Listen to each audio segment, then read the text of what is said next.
안녕하세요. 시어머니도 아니고 시이모 때문에 결혼 생활에 회의감을 느끼게 된 30대 여성입니다. 남편과는 오랫동안 알고 지낸 사이예요. 처음 알게 된 건 대학교에 들어가고 얼마 지나지 않아 가입했던 동아리에서였지요.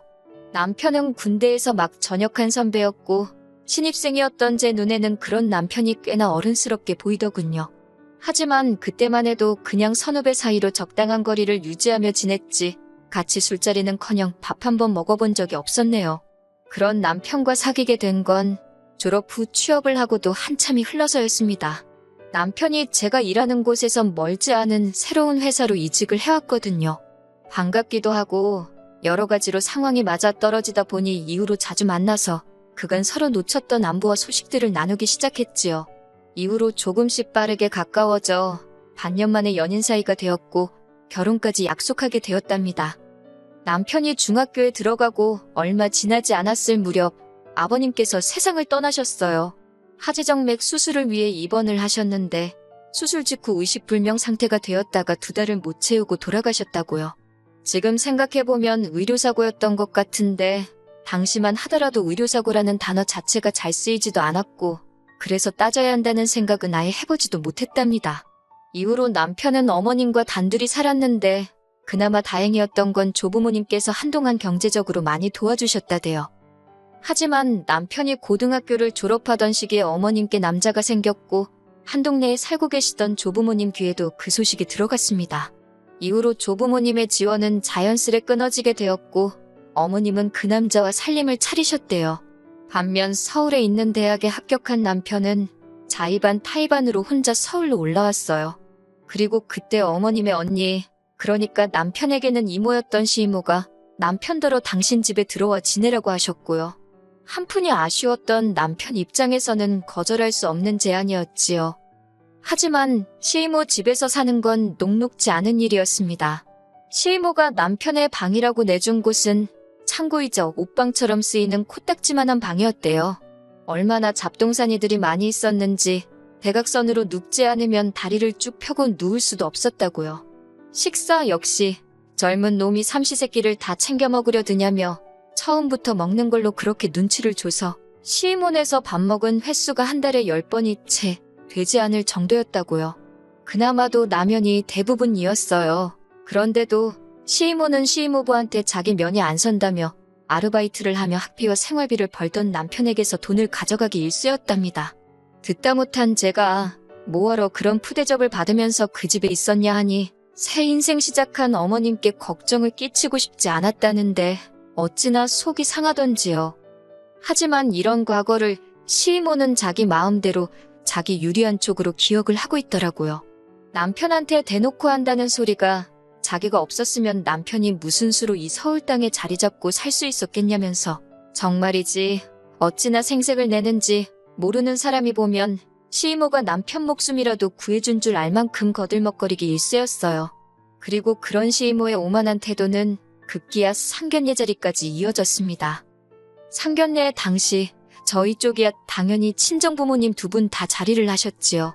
그리고 저로서는 남편 쪽은 아버님은 돌아가셨으니 당연히 어머님만 나오실 줄 알았네요. 남편도 별다른 말이 없었고요. 그런데 뜻밖에도 상견례 장소에는 어머님뿐만 아니라 시이모까지 나와 계시더군요. 양가 식구들끼리 가벼운 인사를 주고받고 얼마 지나지 않아 바로 본론으로 들어갔습니다. 혼수며 예단이며 전반적으로 결혼에 관해 이야기를 나누기 시작했지요. 사실 남편과 저는 이미 무엇을 어떻게 얼마나 할지 어느 정도는 결정을 내린 상황이었어요. 솔직히 양가 부모님 모두 특히 어머님의 경우 당장 저희 도움이 필요하신 정도는 아니었지만 그렇다고 저희를 도와주실 형편도 아니었거든요. 그렇다 보니 진작부터 남편도 그렇고 저도 양가 부모님께 부담은 드리지 말자 했어요. 저희는 어른들께 저희 능력이 닿는 선에서 결혼식도 올리고 집도 장만하되 쓸데없는 허례허식은 물론이고 보여주기식 혼수랑 예단은 생략하고 싶다고 그간의 생각을 말씀드렸습니다.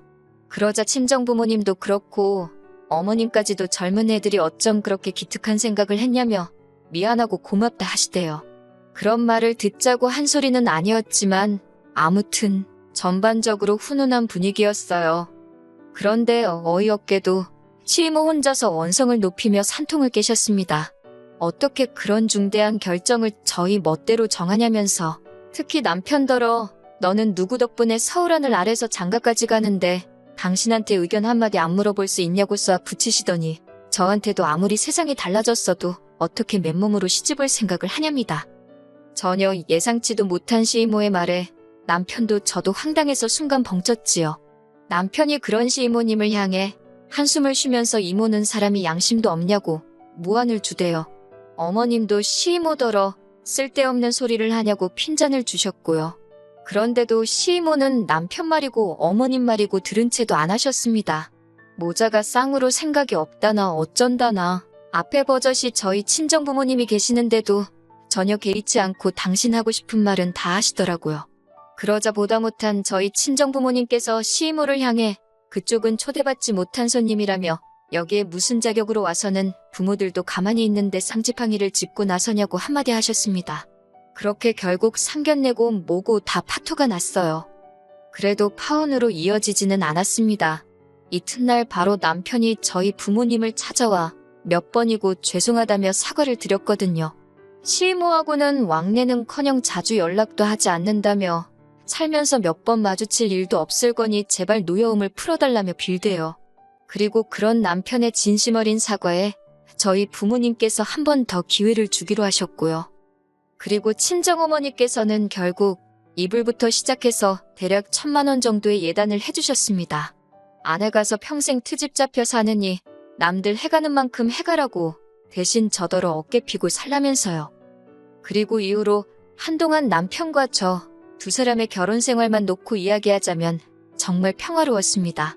그때 시이모 때문에 파혼이라도 했다면 얼마나 후회스러웠을까 싶을 정도로요. 하지만 어느 날 갑자기 어머님이 같이 살던 남자와 헤어지면서 상황은 생각지 못한 방향으로 흘러가기 시작했어요. 특히 어머님께서 당신이 사실 여윳돈이 7천만 원 있다며 그걸 저희한테 주는 대신 앞으로 같이 살고 싶다 하셨을 땐 너무 당황스러워서 해야 할 바를 모르겠더군요. 하지만 상황은 생각보다 싱겁게 종료되는 듯 했습니다. 어떻게 해야 하나 고민하던 저와 달리 남편이 나서서 단박에 싫다 했거든요. 이제껏 따로 잘 살았는데 갑자기 왜 살림을 합치자는 거냐며 어머님더러 그 돈으로 차라리 당신 살 곳을 구하라 했다대요. 어머님은 몹시 서운한 눈치셨지만 남편이 완강한 태도로 버티니 어쩔 수 없다는 듯 알겠다 하셨다고요. 그리고 저는 그때만 하더라도 어머님께서 사시던 동네 그 어디쯤에 당신의 거처를 마련하실 줄 알았습니다. 그런데 이후로 한 2주나 지났을까요? 어머님께서 저희 신혼집에서 차로 10분 정도 걸리는 곳에 반월세로 집을 얻으셨다며 이사를 오셨네요. 그런데 이 소식을 알게 된 시이모는 이때다 싶었는지 또다시 이러쿵저러쿵 간섭을 시작했습니다. 자식 새끼가 길바닥에 나앉은 것도 아닌데 왜 어머니를 안 모시느냐며 니네 엄마는 해도 잘 안 드는 집에 살게 해놓고 니들은 밥이 목구멍으로 넘어가냐고 당장이라도 안방을 내어주라는 둥 어쩌라는 둥. 정작 어머님께서는 아무 말씀도 안 하시는데 시이모 혼자서 열을 내더니 순식간에 저희를 천하의 불효자로 만들더군요. 그뿐만이 아니었습니다. 이후로도 시이모는 걸핏하면 저더러 어머님 댁에 반찬을 해다 주라던가 가서 빨래를 하라던가 정말이지 별의별 잔소리를 해댔어요. 사실 어떻게 들릴지 모르겠지만 한창 직장에서 이리 깨지고 저리 깨지며 일하고 있는데 그런 전화까지 받으면 하루 종일 기분이 더럽거든요. 그래서 나중에는 일부러 전화를 안 받고 문자에 답장도 늦게 했네요. 그런 와중에 기어이 저와 시이모가 부딪히고 말았습니다. 그날은 제가 몸이 영 좋질 않아서 병가를 내고 집에서 쉬고 있었어요. 그런데 뜬금없이 시이모한테 전화가 걸려오대요. 보나마나 또 괜한 트집을 잡아서 잔소리를 하려나 보다 싶어 안 받을까 했지만 동시에 혹시나 어머님께 무슨 일이라도 있는가 싶어서 결국 일단은 전화를 받았습니다. 그랬더니 기껏 시이모가 한다는 말이 지금 저희 집 근처를 지나가는데 배가 고프다며 저희 집에서 밥을 먹고 가야겠답니다. 가뜩이나 몸도 안 좋아서 한껏 예민해진 상황이었고 집에 뭐 대접할 만한 것도 없고 결국 제가 시이모더러 죄송하지만 제가 너무 몸도 안 좋고 집에 마땅히 음식도 없으니 다음에 오시라 했습니다. 그러자 시이모가 언짢았는지 차가운 목소리로 알았다 한마디를 내뱉고는 전화를 뚝 끊어버리대요. 뒤끝이 장난 아닌 시이모가 전화를 그러고 끊었으니 솔직히 시이모를 달래줘야 하나 싶었지만 뜬금없이 저희 집에 밥을 먹으러 오겠다니 저희 집이 무슨 기사식당도 아니고 저도 기분도 나빠서 결국 다시 전화를 걸진 않았습니다. 나중에 혹시라도 말이 나오면 그때 잘 설명을 해야겠다. 그렇게 생각하고 말았네요. 그리고 그 이후로 한 2시간쯤 지났을 때인가 친정어머니가 연락도 없이 오셨습니다. 아파서 회사도 못 갔다는 소리에 걱정이 돼서 전복죽을 써 오셨다고요. 그리고 막 한입 뜨려는 때에 다시 시임으로부터 연락이 왔습니다. 친정어머니도 보고 계신데 전화를 안 받기도 그래서 전화를 받으니 시이모가 한다는 말이 대뜸 생각할수록 괘씸하다며 빽하고 소리를 지르는 거예요.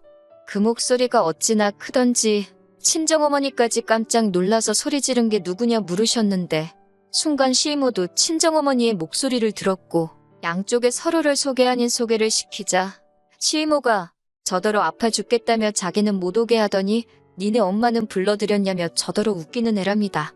그러면서 저더러 친정어머니 앞에서 혼이 나야 그 버르장머리가 고쳐지지 않겠냐며 대뜸 전화에다 대고 화를 내기 시작하더군요. 말대꾸를 해대는 거 보니까 멀쩡하면서 죽을 병에 걸린 것도 아닌데 시이모가 온다고 하면 얼른 오라고 하고 하다못해 김치밖에 없어도 밥을 차려주는 게 맞는 거 아니냐면서 저더러 예의도 모르고 경우도 없대요. 게다가 당신은 시어머니의 언니니까 따지고 보면 어머님보다 더 높은 사람인데 저더러 자기를 뭘로 보고 어떻게 그따위로 행동을 하냐고요. 그리고 나서도 한참을 무슨 입에 따발총이라도 달린 거 마냥 어찌나 따다다다 당신 말만 쏟아내던지 저한텐 단 1초도 해명할 틈조차 주질 않더라니까요. 한바탕 폭풍 후가 지나간 듯한 시이모의 전화가 끊어지고 저는 졸지에 그것도 친정어머니 앞에서 수모를 겪었다는 생각에 저도 모르게 눈물을 흘렸습니다. 그런 저더러 친정어머니께서 전 잘못한 거 없다며 울지 말라셨고요. 그러더니 바로 사위인 남편에게 전화를 걸어 시이모와 있었던 일을 설명하셨습니다. 그리고 남편더러 퇴근 후 최대한 빨리 집으로 오라며 시이모 전화번호도 물어보시대요. 얼마 후 친정어머니의 전화인 걸 알고 받은 건진 모르겠지만 하여튼 시이모가 전화를 받더군요. 친정어머니께서 시이모한테 시댁 식구도 한 달이 건너야 하는 사이면 찰리만큼 먼 거라며 그것도 모르냐고 따지셨어요. 그러면서 별것도 아닌 걸로 어른 행세하려 들지 말라며 추접스럽고 꼴사납다고 뭐라 하시더니 경우고 예의범절이고 나이는 어디 콧구멍으로 먹었냐며 경거망동하지 말라고 그래봤자 애들이 비웃기나 하지 안 무서워한다셨지요. 부들거리는 시이모의 모습이 전화기 너머로 선명히 그려지는데 친정어머니께선 시이모가 했던 것처럼 당신 할 말만 하고 전화를 그냥 끊어버리셨습니다. 그리고 곧이어 사돈인 어머님께도 전화를 하셔서는 내 딸이 뭐가 아쉬워서 시어머니 하나로도 부족해 시이모 눈치까지 보고 살아야 하냐고 이럴 거면 그냥 애들 이혼시키겠다 하시대요. 그러자 어머님께서 만나서 이야기하자 하시더니 정말 30분도 걸리지 않아 저희 집으로 오셨습니다. 그리고 저희 친정어머니를 보자마자 죄송하다고 당신 언니가 왜 그러는 건지 당신도 모르겠다며 아무튼 앞으로는 시이모하고 제가 마주치는 일은 다신 없을 거라고 이번 한 번만 이해 좀 해달라고 사정을 하시더라고요. 사실 어머님께서는 당신 아들인 남편이 시이모한테 당한 서름을 나중에서야 아셨는데 그럼에도 불구하고 시이모한테도 제대로 따지지도 못하셨대요. 그래서 더 남편한테 미안한 마음을 가지고 계셨고 남편을 좀 어려워하셨지요. 하지만 그 이튿날 토요일 점심 무렵이었어요. 이번엔 그냥 전화가 아니라 아예 시이모가 저희 집으로 쫓아왔습니다. 저더러 네가 뭔데 당신 자매 사이를 끊어놓으려 하냐며 악을 쓰시대요.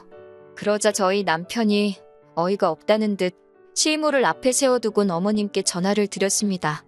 그리고는 모두가 들을 수 있게 스피커폰을 켜고서는 시이모가 또 찾아와서 우릴 괴롭힌다고 이야기를 하더군요. 그러자 전화기 너머로 어머님께서 시이모한테 악을 쓰셨습니다. 왜 남의 아들 며느리를 잡아먹질 못해 안달이냐며 제발 관심 좀 끄라고요.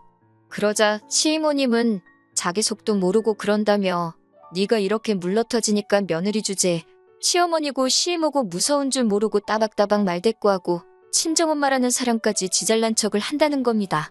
그러자 어머님이 시이모더러 언니는 그렇게 잘나서 명절에도 며느리고 사위고 찾아오지도 않냐고 쏘아붙이는데 그 이야기를 듣곤 정말이지 뒤통수를 한 대 맞은 기분이더라니까요. 그리고 이후로 한 일주일이나 지났을까요? 친정집으로 시이모가 한 회의 과일에 꽤나 바리바리 선물을 보내셨더군요. 그리고는 장문의 문자로 당신이 나이 먹고 괜한 주책을 부렸다며 막말해서 미안하다, 마음에 담아두지 말랍니다. 자기는 저희 부부랑 잘 지내고 싶다나요. 솔직히 어디까지가 진심인지 모르겠더라고요. 하지만 결론부터 이야기하자면 일단은 그렇게 상황은 일단락 되었습니다. 친정어머니께서 말씀하시길 어찌됐건 시이모란 사람이 먼저 숙이고 들어온 만큼 당분간은 별탈 없을 거라셨지요. 솔직히 완전히 상황이 나아진 건 아닙니다. 더는 말을 안 해서 그렇지 누구 하나 개운한 사람은 없는 것 같거든요. 시간이 해결해줄 문제가 될지 금세 얼마 못 가 다시 반복되는 일일지는 지켜봐야만 알겠지요. 그래도 일단은 한 곱이 넘겼다 생각하고 지내고 있습니다. 솔직히 어머님한테는 유일한 혈육이나 다름없으니 저 때문에 두 분이 어색해지는 것도 싫고 그리고 자매끼리 평생 안 보고 산다? 적어도 저한텐 불가능한 일처럼 보여요. 그냥 어머님은 시이모와 잘 지내시고 저는 시이모 앞으로도 계속 이 정도 불편한 사이로 살 수 있으면 좋겠습니다.